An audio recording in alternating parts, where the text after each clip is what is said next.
હાલો મિત્ર, જો આપણે આજ થોડુંક હવામાન સારું છે, બરોબર. આમ એમ કે છાંટા આવ્યા હતા, તો લીમડા પાંદડા પાંદડા આજ બધું પલળી ગયું છે. ઘણા એમ આવ્યા હતા, આમ ટાઢું થઈ ગયું થોડું થોડું, બરોબર. પણ આપણે હે ને ખેડૂતની જ વાત કરવી છે. આ ખેડૂતને જે ગાંધીનગર જવાના હતા એની જ વાત કરું, બરોબર. એટલે પંકજ રાણસરિયાનો વિડીયો મૂકી, બરોબર.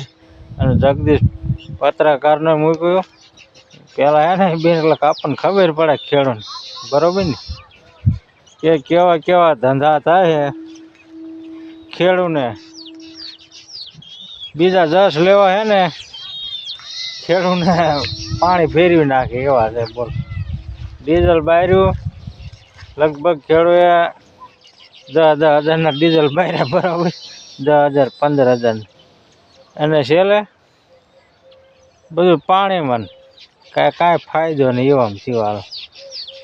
એટલે આ બધું છે ને બધાને ખબર હતી, કોંગ્રેસ વાળા નેતાને જે હતા ને આગળ 10 લેવો હતો ને એને, બરાબર.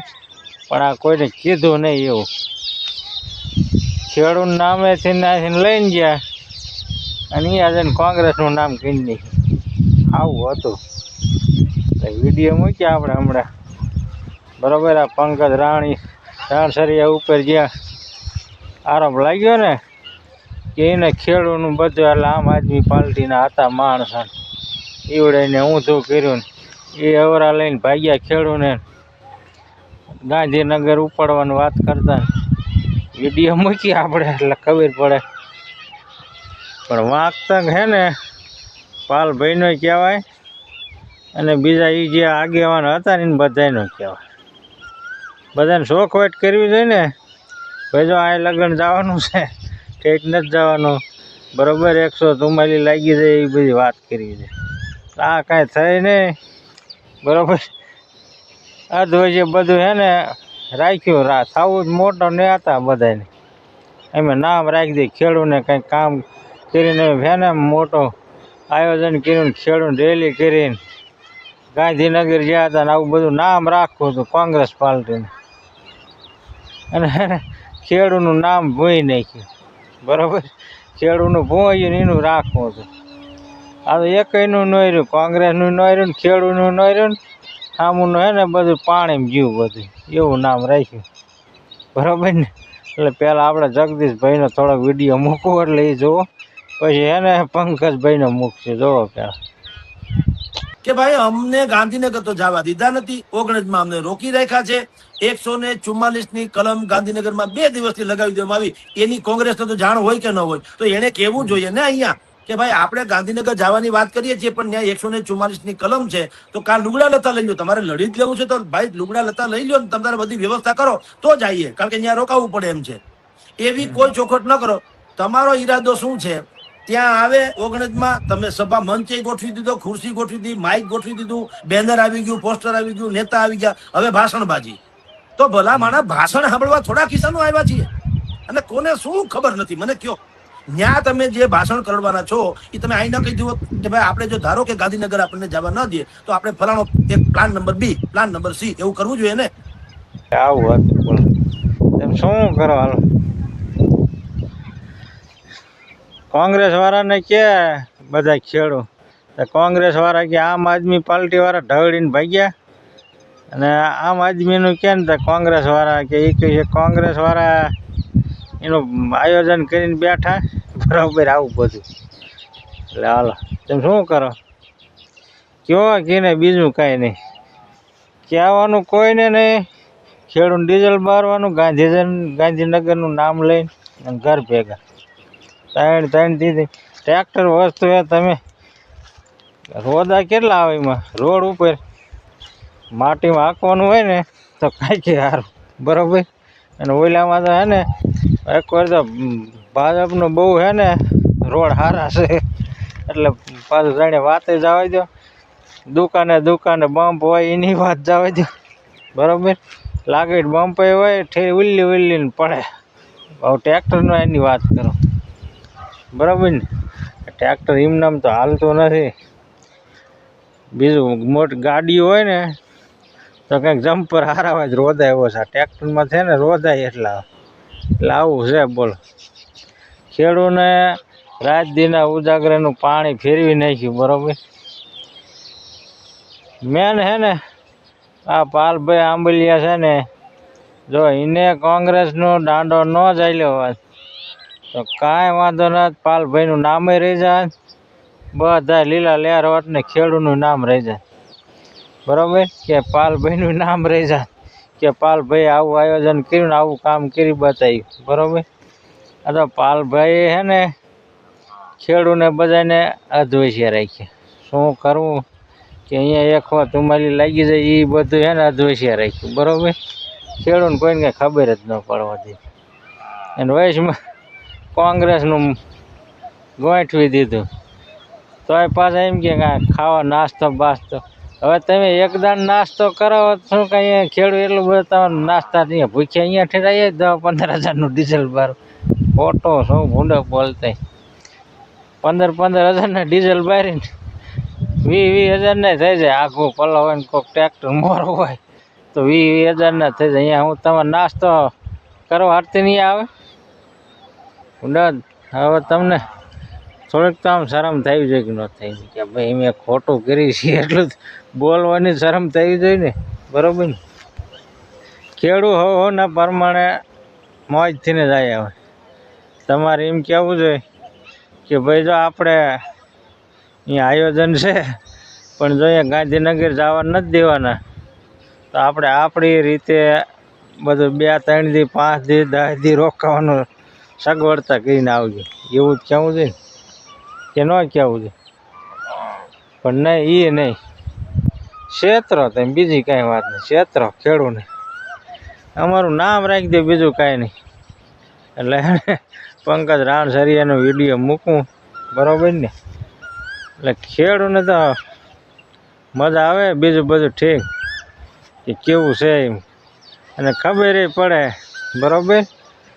અને ખેડૂને ગમે બરાબર તાલ આવે ને તા છેતરીને ઊંધા ભાગે બોલો ગમે એ છેતરી ખેડૂત સાચા થઈને બધા વાંય ધોળે મહેનત કરાવો સાચા થઈને ખેડૂત સાચા થઈ જાય અને મોર જે દાંડો લઈને ખેંચે હોય ને એ રહી ફૂદડી ફરી જાય બોલો ભાગી જાય એમ.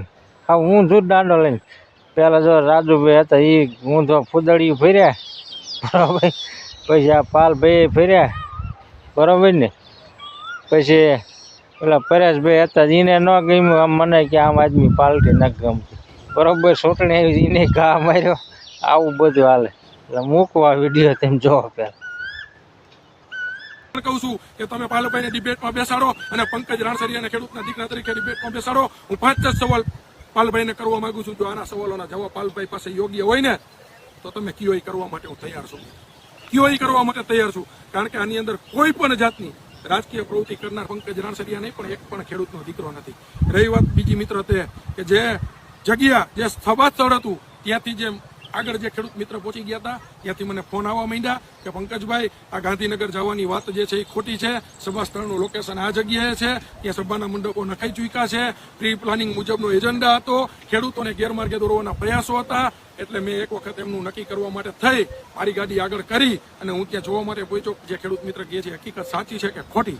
ત્યારબાદ ત્યાં પહોંચ્યા પછી મેં જે બેનરો મારેલા હતા એની અંદર વાંચ્યું કે જે આ ખેડૂત છે ને થાંભલા માટેની લડાઈ લડવા માટે આવ્યો છે અને એની અંદર જે 5 મુદ્દાઓ લખેલા હતા એની અંદર એક પણ મુદ્દો થાંભલાનો નહોતો.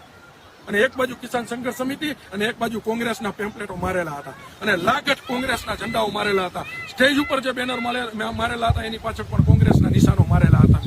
તો આની અંદર અમારા જેવા યુવાનો કે જે ખેડૂતો માટેની વાત કરવા માટે આવ્યા હતા, બીજા પક્ષ સાથે જોડાયેલા હતા છતાં પણ ખેડૂતોના હિતની લડાઈ લડવા માટે આવ્યા હતા, એ લોકોને શું વિચારવાનું? એ લોકોને શું માત્ર કોંગ્રેસની સભામાં બેન તાલી પાડવા અમે આવ્યા હતા? અમે તાલી પાડવા આવ્યા હતા? અમે તાલી પાડવા નહોતા આવ્યા. અમે અમારા ગુજરાતના 54 લાખ ખેડૂતોનો હક માગવા માટે થઈ અને આ બેરી મૂંગી સરકારને ચગાડવા માટે થઈ અને ગાંધીનગર મોરો દેવા માટે આવ્યા હતા. અને અમે કદાચ સરકારે તંત્રને આગળ કરીને કદાચ ગોળીઓ મારી હોત ને તો ગોળીઓ પેલી છાતીએ ખાવા માટે અમે આવ્યા હતા. અમે અહીંયા માઇકાંગલા બનીને તાલીઓ પાડવા માટે નહોતા આવ્યા. એટલા માટે મિત્ર મારે પાલભાઈને સીધા આક્ષેપો કરવા પડ્યા. મારે સીધો સવાલ કરવો પડ્યો કે તમારા પેટમાં પાપ નહોતું, તમારી મેલી મુરાદ નહોતી, તો આ ખેડૂતની અંદર આ ખેડૂત રેલીની અંદર આવનારા જે કઈ પણ ખેડૂતો હતા એને તમે ગેરમાર્ગે કેમ દોર્યા? જ્યારે સાંતલપુરથી 11:30 વાગે રેલીની શરૂઆત થઈ ત્યારે તમે આની અંદરના એક પણ ખેડૂત મિત્રને તમે લોકેશન સાચી વાત કેમ ન કરી? તમે એક પણ મીડિયાની અંદર કેમ ન બોલ્યા કે અમારે ગાંધીનગર નથી જવાનું, રસ્તામાં જે ઓગણજ છે ત્યાં રોકાઈ જવાનું છે, જે ઓગણજ છે ત્યાં ઊભું રહીને ત્યાં સભા મંડપ નખાઈ ચૂક્યો છે, બેનરો લાગી ગયા છે, ખુરશીઓ પથરાઈ ગઈ છે, ત્યાં બધાએ બેસવાનું છે, કેમ ન બોલ્યા? કારણ કે તમારા પેટમાં બાપ હતું. જોયું ને, આને કહેવાય હે ને સાચું બોલ્યા જ ખરા ને, બરોબર. આને ગોળે કહેવું જોઈએ કે ભાઈ મારો વાંક હતો, તમને ખબર પડે કીનું, બરોબર. અને જો હાલ ભાઈએ તેથી વિડીયો નાખ્યો, આમ આદમી પાર્ટીવાળાને આવું નહીં, બરોબર. એટલે પાલભાઈની બીક કે આવડા કાંઈક આવરું હવરું કરે ને કાંઈ મારે ને આમ ને એવું, પણ એવું કાંઈ હતું નહીં. ખેડૂની વાત હતી. તમે હે ને કોઈ છે ને પાર્ટીનું નામ લઈને જ ગયા અને તમે અહીંયા જઈને કોંગ્રેસનો દાંડો ચાલ્યો. કોંગ્રેસનું નામ લીધું ને અહીંયાથી બકડી ગયું ને બધા ખેડૂત તમારું માની હોટ લીધું કે તમે જે કામ કરો ને રેડી જ કામ કર્યું, બરાબર કે નથી કર્યું? આવું હતું, બરાબર. તમે જે કામ કરો ને રેડી જ કામ કરતા. પણ તમારે હે ને કોંગ્રેસનું માનવાનું નહોતું તો તમારી મહેનત અને બધું હે ને સફળ થાય, બરાબર. તમે જ્યાં કોંગ્રેસનું માની અને તમે હે ને આ ટેબલનું ખાવાનું આન તે કર્યું ને બોર એના બધા લાગી જાય ને એમાં તમારું મહેનતનું પાણી બધું ફરી ગયું અને હવે તમારે આવો રંગ લાવતા બહુ વાર લાગી જાય. એકદમ માણા ફેલ થાય ને એટલે રંગ લાવવા વાર લાગે કે ન લાગે? એટલે હે ને ખેડૂને હે ને હવે બધા જેને હે ને ઉલું બનાવવાનું બધા બંધ કરી દો, બરાબર. બહુ બધાએ ઉલું બનાવે, બરાબર. ઉલું બનાવીને ટેસડા કરે, મોજ કરે, બોલો. આવું હાલે લો, શું કરું? અમારે હે ને ખેડૂત હોય બરાબર, ચૂંટણી આવે ને વેરી ભાજપમાં ઠપકારે ને મત આમ, અને ભાજપવાળા પૈસા વેરી પાછા કાંઈ કાનમાં સાંભળે નહીં. સાંભળે છે તમે તો ગાંધીનગરથી પાછા તગડ્યા કે નહીં? એમ કયો હાલો ખેડૂ બધા કયો લ્યો તમે મત તમે દીધા એને કેવા જાઓ લ્યો. આ હમણાં તમે ચૂંટણી જઈ હતી એમાં તમે મત દીધા એમ કેવા જોઈએ કે મેં મત દીધો તો હાલ મારા હારે અહીંયા જવાનું ગાંધીનગર ઓલા પોલીસવાળા નથી જવા દીધા, કેવા લ્યો. હાલો ભાજપવાળાને એમ કહેવાય કે તમે આમ બોલાય, બરાબર. હા બ્રેકો અને આ સુરનગર જિલ્લામાં ભાજપ જીતી લગભગ ઠેકાણ ભાજપ આખી ગુજરાતની. હા બ્રેક હોય તમારે એટલે આવું જ છે, બરાબર. કોઈ સાંભળતું નથી, સમજી ગયા ને? એનું એને સાંભળતા એ તમને હે ને ખાલી આમ ઓલા નોકરી કેમ લાગી હોય ખાવાનું જળ જાય ને એટલી ઘડી એનો ધંધો આવેલો આવે, બરાબર. આ જે છૂટાય ને એટલે એને ખાવાનું થઈ ગયું, બાકી એનું પાવલી ભાગ ક્યાંય કંઈ હાલે, સમજી જાય ને? એટલે આવું હાલે. તમે મત દો પણ કંઈક હાલે એવું હોય ને દો. અને હે ને ભાજપને અહીંથી કાઢો ને ગુજરાતમાંથી એટલે એ આપણા ઘોડે વાયા માગતા થઈ જાય ને ખેડૂત ઘોડે કે અમને સામું જો તો એ જે ભાજપવાળા નાખી ઉગડશે અને કોંગ્રેસવાળાને કોઈ જ નહીં ઉગડે. તરી વરાયથી તો હે ને જૂના થઈ ગયેલા, આમ રીઢા થઈ ગયેલા. આમાં સામા વીજ આમાં સામા વીજ રીઢા થઈ ગયેલા. હાશું ને મિત્રો, તે સારું હાલો.